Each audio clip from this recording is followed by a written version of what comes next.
Good afternoon. We begin our afternoon with Billy Napier, the head coach at the University of Florida. Billy's been an assistant in the Southeastern Conference previously, but this is his first appearance as a head coach at SEC Football Media Days. I think you all know prior to moving to Florida, he had been at the University of Louisiana.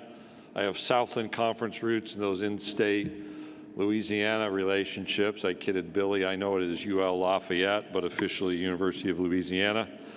Led University of Louisiana to the 2021 Sun Belt Conference Championship. He was a two-time Sun Belt Conference Coach of the Year.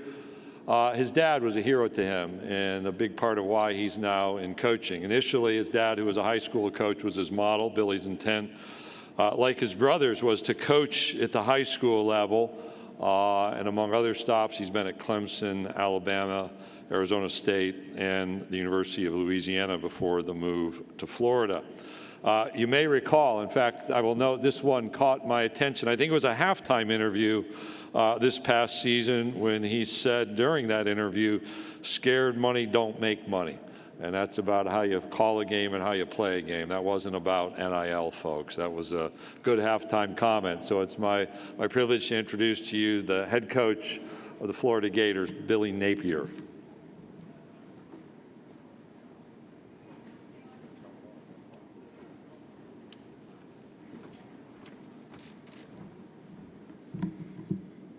All right. I grew up about 2 hours north of here.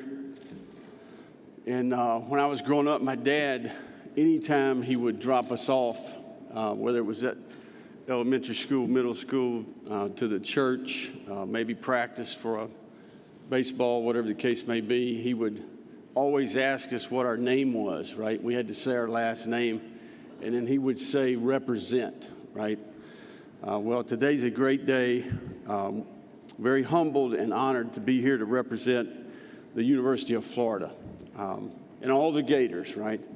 Throughout the entire world, all across this great country that we live in. You know, more importantly, our team, right? Our players, our staff, our entire organization from top to bottom.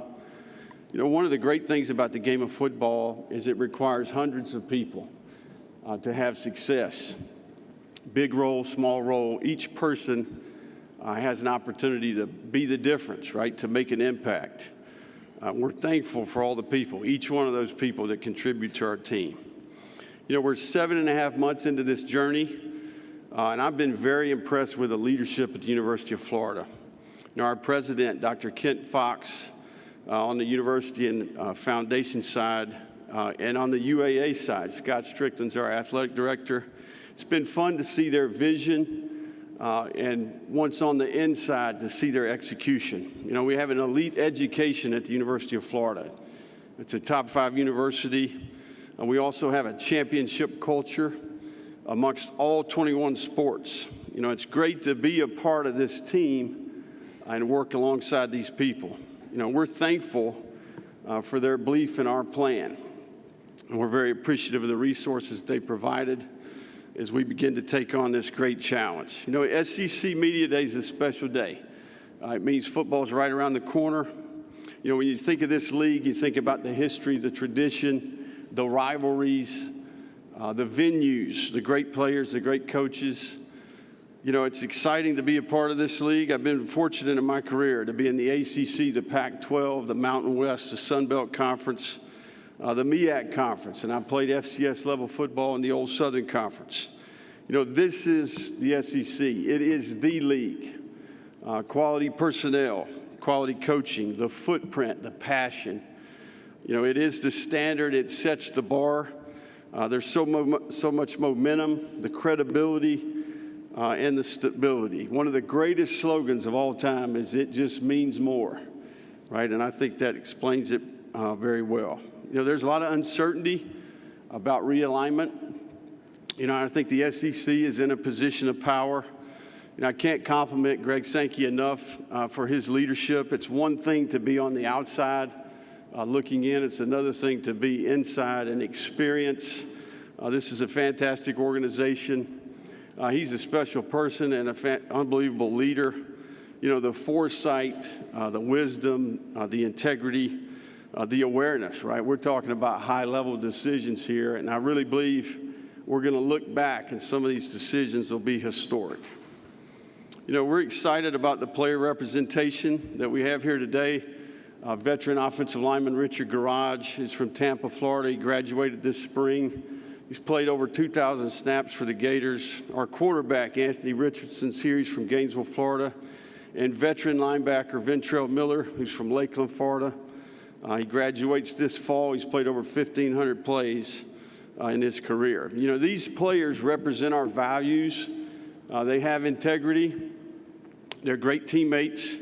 They have discipline in their approach. They give great effort. They're tough, and they believe. And I think that's comes from great preparation. They not only contribute on the field, but they've done a great job off the field as well. This 2022 team that we have is a new team. It's a new year.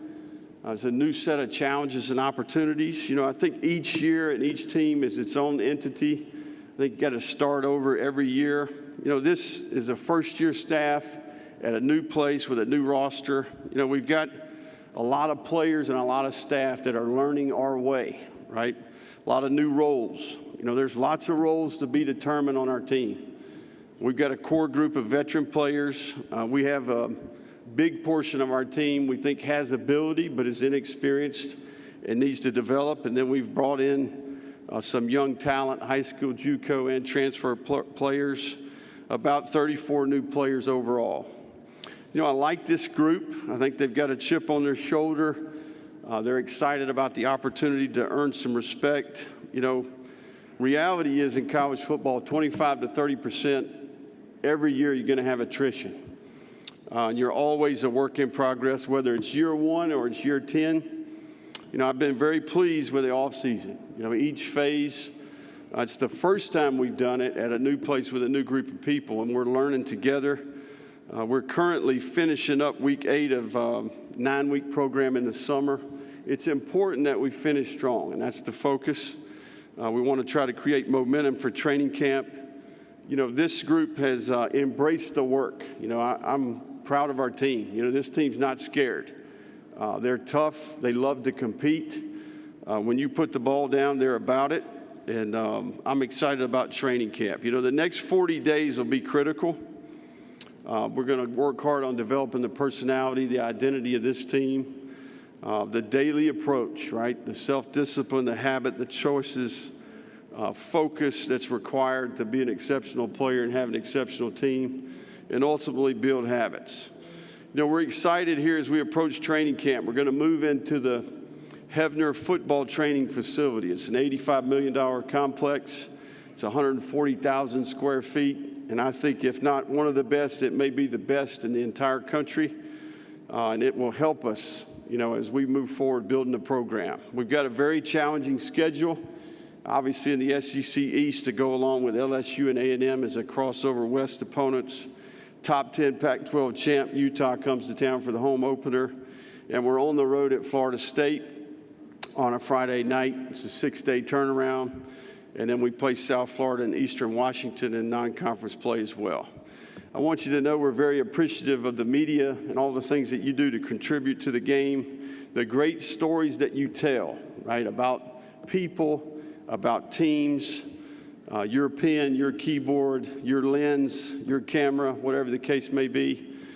This game will teach you a lot if you'll let it, and we're thankful for the stories that you tell about it. Thank you, guys. Any questions? All right, thank you, Coach. If you have a question, raise your hand. Allie, Lexi, and Blake have microphones. We will get a microphone to you. Okay, Coach, we're going to start over here on my left-hand side, about midway back in the green. Good afternoon, Coach. Jacob Goins from ESPN 106.7 in Auburn. What are some of the changes that you are implementing at Florida to make your impact felt as the new head coach? Well, I think the big thing here is that, the game's about the players, and we want to create an organization that has life-changing impact on the players, right? We've put together a great infrastructure that's all about serving the players. We're trying to improve the player experience. We want We firmly believe that better people make better football players. We're committed to improving their character. We're going to prioritize their education. We're going to teach football at a high level. And I think we inherited the situation that we have, and we're excited about the administration, the resources that they provided. So ultimately, the game's about the players, and everything that we do is to serve the players, position them for success within the game, but also when the game's over one day. Coach, we'll go back over here to our left, third row. Hey, Billy, Ben Portnoy from the State newspaper in Columbia. I know Bobby Lamb coached you when you were at Furman and was on your staff at Louisiana. I'm just curious kind of what he's meant to you as a mentor coach and what it's been like having him by your side at least the last few years as well. Well, Coach Lamb, we go way back, right? Obviously, Coach Lamb's dad was a high school coach, a legend in the state. My dad was a high school coach. Grew up, my dad had players that played at Furman University. I went to that quarterback receiver camp for, I think, 5 times. But Coach Lamb's always been there for me, right? As a position coach, he transitioned to being the head coach, and certainly it was a pleasure to have him on our staff. So he's a great sounding board. He's got a lot of wisdom and a heck of a football coach, but an even better person. Coach, we're going to go back here to the right side, the section in front of you, all the way in the back. Hey, Billy, Matt Baker with the Tampa Bay Times. You said when you got hired that this is a talent acquisition business. After 7.5 months, how do you assess where you all are in that? No, I can't compliment the staff enough. I think we put together a really good group of people. They've worked hard.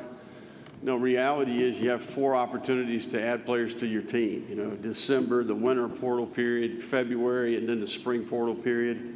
And I thought we made the most of our time. I think we were fortunate that we were able to observe bowl practice and address maybe some of the issues that we observed. Did a great job in December, and then I think the momentum carried over to February, and then we added a few more players in the spring. So, I like the group that we added. We've had a chance to work with those guys, observe them throughout the summer. So far, so good. Okay, we're going to go here in the middle section along the near aisle, right in front. Coach Mike. Thanks, Coach. Mike Griffith, AJC Dog Nation here in the middle. I noticed in your background you overlapped with Kirby Smart at Alabama. If you could maybe characterize, share an anecdote. And then secondly, Kirby likes to play the no respect card for Stetson Bennett, but this is a guy you recruited at Louisiana and offered a scholarship to. If you could share some insight into that as well. Yeah, nothing but respect for Kirby. I mean, the guy's an unbelievable football coach, leader. He's a fantastic person, unbelievable competitor. And I'll tell you, the first time I saw him was at our first SEC meeting. I told him, I said, congratulations, because, I know what goes into that, right?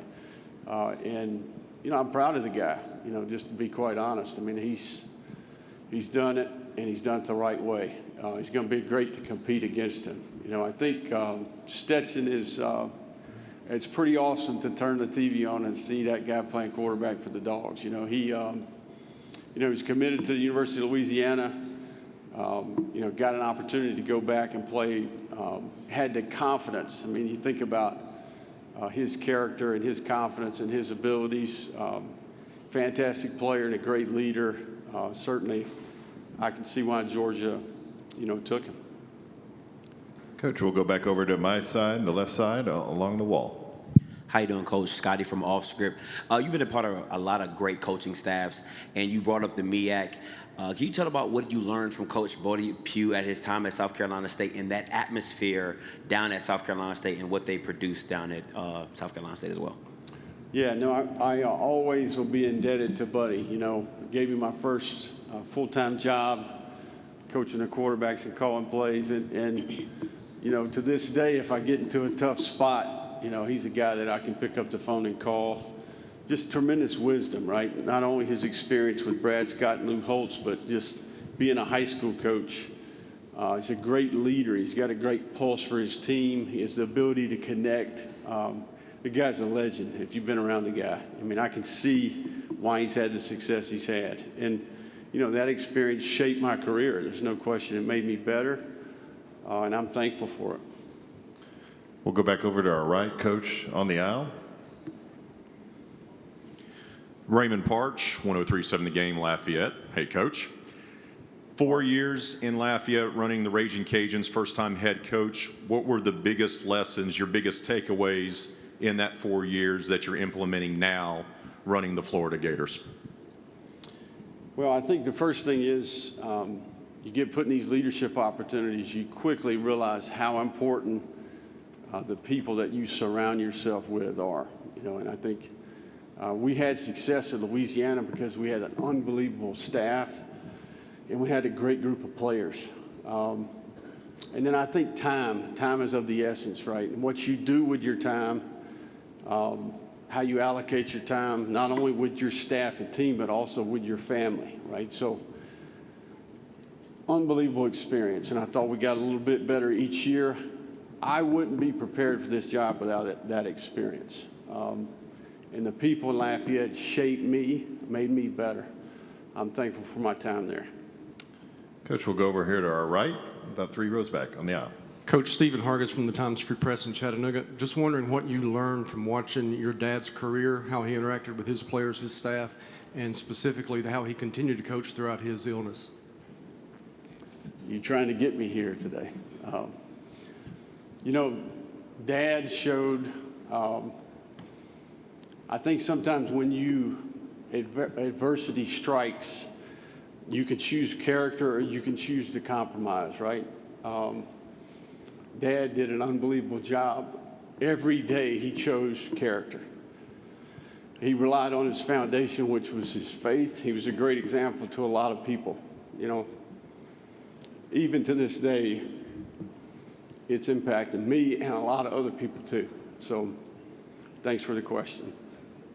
Okay, we'll stay over here on the right side, about halfway back. Allie, if you'll get a microphone, right in front of you. Right there. All right, go ahead. I don't know how I'm going to follow that one up, but Conor Garris, Saturday Down South. You're a coach who's not losing your hair, but you embrace the buzz cut. What's the thought process behind that? It's simple. That's what I would tell you. It takes no time to get ready in the morning. I got a lot of other things to worry about besides my hair. I can promise you that. Coach, we'll go right down here in front of me. Bob? Hey, Billy. Bob Holt, Arkansas Democrat Gazette. Florida obviously is a place, showing you can win national championships, SEC titles. But the last 3 coaches, none of them lasted longer than 4 years, even though they had some success. What makes you feel like you can be like a Steve Spurrier, have a good long run, not end up like these other guys? And then after that, I was wondering if you could talk a little bit about Anthony Richardson, just what you're seeing from him, maybe what you expect from him this season. Yeah, I think timing is important, in every job, right? I mean, these are big decisions, and a lot goes into the research leading up to those decisions. And I think that I've been impressed with the leadership at Florida, right, in terms of their awareness, what's required to be competitive at this level, their investment in the Hebner Center, the resources it took to build this new facility, I think is going to help us in recruiting. It's going to help us acquire players. It's going to help our player experience, right? It's going to help our efficiency as an organization.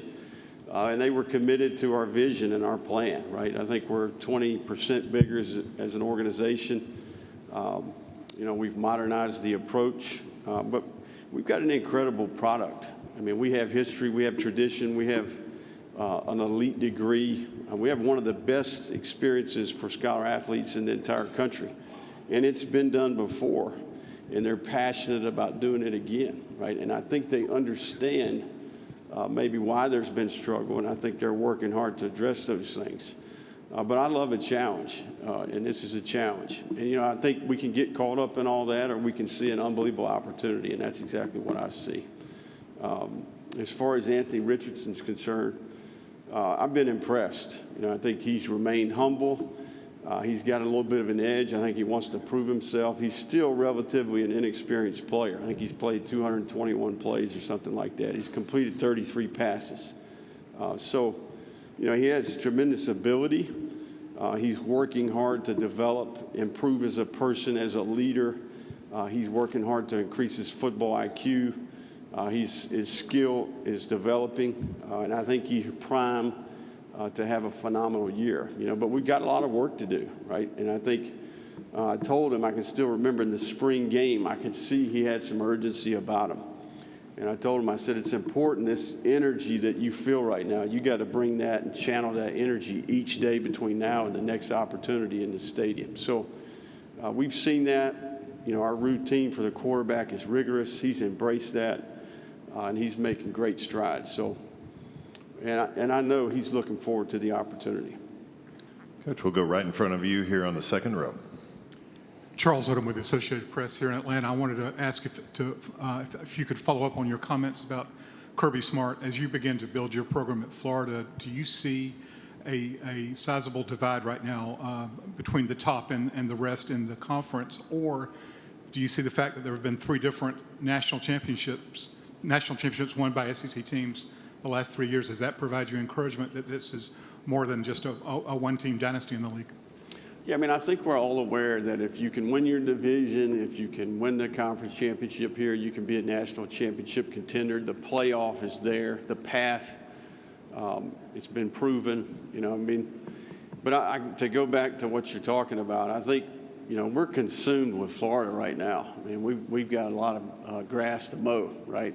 And it's our grass, not anybody else's. So, you know, we've got a lot of work to do. When you take over an organization, a team, you quickly get to work on, you know, what are the issues, what are the problems, coming up with really good solutions. You know, it's one day at a time. It's one person at a time, right? And I think that's the approach that we're taking. You know, we'll look up at the end and see where we're at, but right now we got a lot of work to do. It's critical that we stay on task and focus on what we can do to help the Gators get better each and every day. Okay, Coach, we'll go right in front of me, 3 rows back. Drew. Yes, sir. Coach Napier, Drew DeArmond, WZZN Radio, Huntsville, Alabama. I wanted to ask you about a couple of guys that you inherited on your team. One from my area, Jaden Hill, who's had injuries in high school and at Florida, but looked like he was coming into his own last year as a corner, got hurt early. And Princely Uman Mielen, I hope I got that right. He's somebody that I followed in the recruiting process that I felt like was a great talent, and I wanted to know about his development as a Gator. You know, Jaden, had a chance to get to know Jaden a little bit. I think I admire Jaden. You know, I mean, to go what he's gone through from an injury perspective. I think it's important when you're trying to overcome an injury to keep perspective. I think it can benefit you if you have the right approach.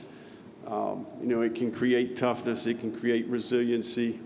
And I think we see that it shaped his character, and he's better for it, right? But anytime you get injured, it's a challenge. So Princely's had a really good offseason. You know, I think I admire the work he's done in changing his body. You know, he was one of the really standouts when we got the DEXA scans back from after the 9-week training block in the spring. Really made a ton of progress. Guy did some great things even today, right, in some of the testing. So Princely's primed to have an exceptional year. He's one of those players that doesn't have tremendous experience, but we think has ability and is going to have an opportunity to impact our team. Coach, we'll go in the section to our right, about 3/4 of the way back. Robert. Robert Cessna, the Bryan College Station Eagle. Coach, I wonder what you picked up from Nick Saban, and by the way, an early happy birthday. I think your birthday's tomorrow. I appreciate that. You know, Coach was great to me. I mean, heck, I think each person that's worked for him would tell you the same thing. You know, he's created opportunities for me because of the things that I learned from him. You know, I admire Coach's consistency. You know, he was unbelievable in his approach. He set the standard. He set the bar relative to the discipline, the work ethic, the focus, the ability to sustain. You know, we could sit in here all day and talk about the things that you learn along the way. But, you know, he was good to me in my career. He hired me twice, gave me an opportunity as an analyst, brought me back as a position coach, and really helped me in a difficult time there when my dad got diagnosed with ALS. Really helped me in a lot of different ways. So Coach has been great, man, and admire him for what he's accomplished, and he's not slowing down anytime soon, I don't think. We have time for a couple more. If you have a question, raise your hand. We've got one up here. Let's see if we can get up here to the second row. over here to our right. Hey, Coach Trey Wallace from Outkick. Talking about the Florida-Georgia game, I know you haven't been around long enough right now in Gainesville to maybe make these decisions. Kirby Smart's talked about how he would like to see the game move to home and home venues. What are your thoughts on that? You know, I got asked that question earlier. I think the big thing is I'm probably not. I want to experience the game first, right? I'd like to see that game in Jacksonville, experience that game before I have an opinion on that. But, you know, there's a lot of credibility to both, right? The home and home obviously would be fantastic, but there's also some tradition there. There's a rivalry there. You know, time will tell, you know, and I agree. That's above my pay grade. But I'm looking forward to the opportunity to participate in the game. Okay, we've got another one back up here. Blake, second row, Bob. Hey, Billy, with the players you inherited and the guys you brought in, I mean, where do you feel like your talent level is? Do you feel like it's realistic you could compete for the East title this year? And then when you talk about how close you and Kirby are, now you guys are at obviously two programs that don't like each other very much. Does that change your all's relationship, or how do you handle that? Well, I mean, I think a lot of the things that you discussed earlier there to be determined. You know, I talked about it earlier. I like our football team. I like how they've embraced the work. I think they love to compete. I think they're tough. I think we do have a little bit of an edge. You know, I think there's, you know, a sense that, you know, there's respect to be earned, if that makes sense. And I just like the look in the eye that I see. You know, we've got some veteran players that I think have done a really good job, and then we've got a lot of work to do as a coaching staff. You know, I do like the group we brought in, but, you know, year one, new staff, new place, new group of players, new roster. I mean, we're a work in progress. And I would tell you this, every team in the country's got its own set of issues and problems, right? We're all working our way through that. And that's exactly where we're at, you know. But as far as, you know, competing with Kirby, heck, man, I've got nothing but respect for Kirby. Okay, if you have a question, raise your hand. All right, we've got one right up here. Scott. Hey, Billy. Scott Rapollet from the Baton Rouge Acadiana Advocate. Talking to you about reuniting with Rob Sale after you went away for a year with the Giants, and also what Jabbar Jalouk and Corey Raymond bring to your staff. Yeah, no, we were very fortunate to be able to bring Rob back. You know, he was with me for 3 years at Louisiana, did an unbelievable job. You know, we were Joe Moore finalists, I think, 3 years in a row. We had a handful of players drafted at that position. You know, just did a really good job connecting with the players, had great rapport, and then a phenomenal teacher. You know, and he's one of those guys that had a relationship with before, kind of a foxhole guy, really a guy that I can lean on and have a great relationship with. So Jabbar, very much the same. You know, I think with us for 4 years, proved his ability as a recruiter, proved his ability as a teacher on the field. His group was one of the best groups that we had. And I think the thing that's impressed me about Jabbar is his ability to mentor not only his group, but to have an effect on the entire roster. He has, as a former high school coach, he's got a sincere, authentic care, wants to help people, wants to help the players. Phenomenal. Corey, obviously first time working with Corey, but, you know, just a really savvy veteran, you know, never hits the panic button, you know, always focused, always, you know, on the task at hand. Very good developer and teacher. I mean, you think about the track record. I think he's had 16 defensive backs drafted. Still to this day has great relationships with all those players. And, you know, Corey and I go way back. You know, when I was coaching receivers at Alabama, you know, there was a lot of battles and some really big games. So I used to watch his group in pregame, and you could just tell right away the guy's a phenomenal teacher and a great coach, and he's proved to be the same for the Gators. Hey, Coach, we'll take one final question right in front of me, 3 rows back. Hey, Coach, I'm Kobe Serene with Bulldog Illustrated. You know, the whole nation's looking at the state of Florida in terms of recruiting. So as the new head coach, I was just wondering what you'd be doing to keep those kids home. Yeah, it's a great question. You know, I do think, you know, our philosophy is to take an inside-out approach in recruiting. I think it's critical that you start at home base and work your way out. The state of Florida has 275 Division I football players each year on average, right? I think that's a 5-year sample. So it's critical that we have a great evaluation process. I can't compliment our personnel department enough in their approach. And then we do a great job when we do get opportunities on campus to build relationships, to show our product. And I think that's one of the things I'm excited about. We have a phenomenal product. And I think as we grow as a staff, we're going to get better at presenting that product and learning more about the University of Florida. But keeping the best players in the state at home is going to be critical. And the good thing is there's a lot of them to go around, and we're going to stick to our plan, inside out, evaluate, recruit, and once they arrive, we're going to work hard on developing them as people, as students, and as football players.